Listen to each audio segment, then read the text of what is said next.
शरीर का रोग ठीक नहीं हो रहा तो सीहोर कुबेरेश्वर बाबा को याद करो और कुबेरेश्वर महादेव को याद कर कर, उसका नाम है कुबेरेश्वर महादेव, कुबेर भंडारी।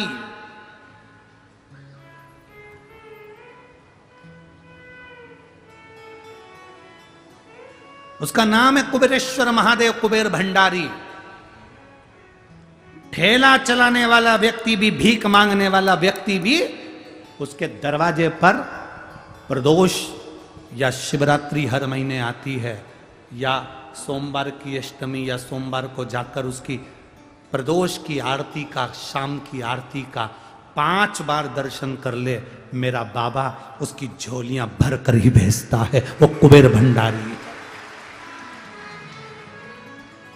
शाम की जो आरती होती है, प्रदोष की जो आरती होती है, प्रदोष काल की जो आरती होती है, संध्या की जो आरती होती है, उसका मात्र दर्शन, कुबेर भंडारी की वो आरती का दर्शन ही मूल सुख दे जाता है। उसको कुबेर भंडारी कहते हैं।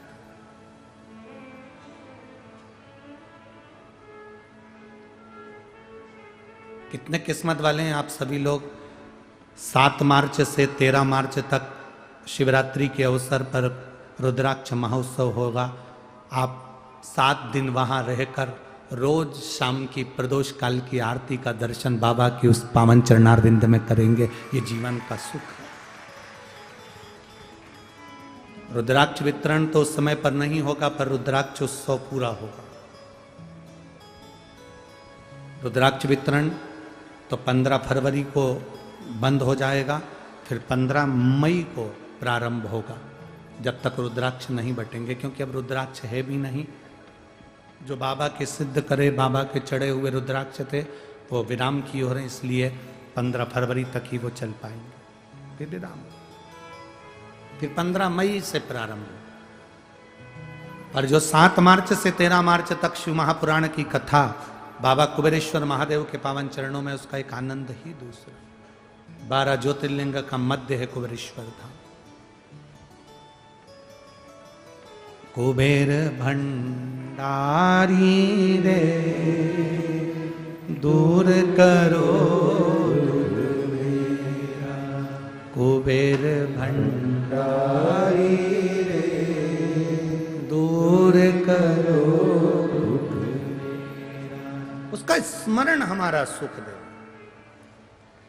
सुग्रीव जी के ससुर रावण के राजवेद सुषेण औषधि तैयार करते हुए शिव का नाम लेते हैं। लंकाधिपति रावण पीछे से आ गया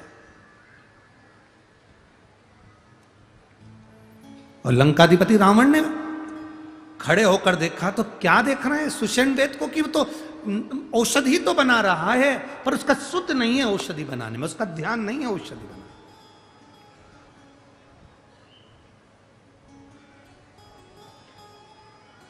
कोई कोई हंसते हैं।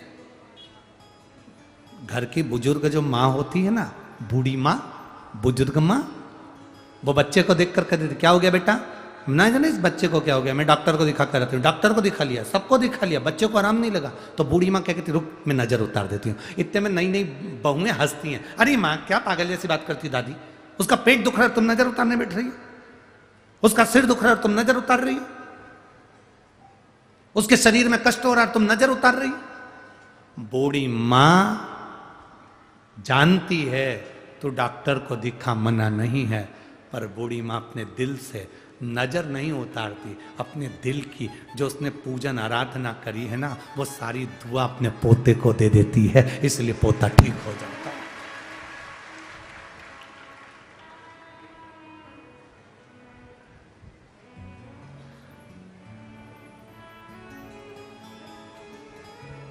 वो पोता ठीक हो जाता है। बूढ़ी मां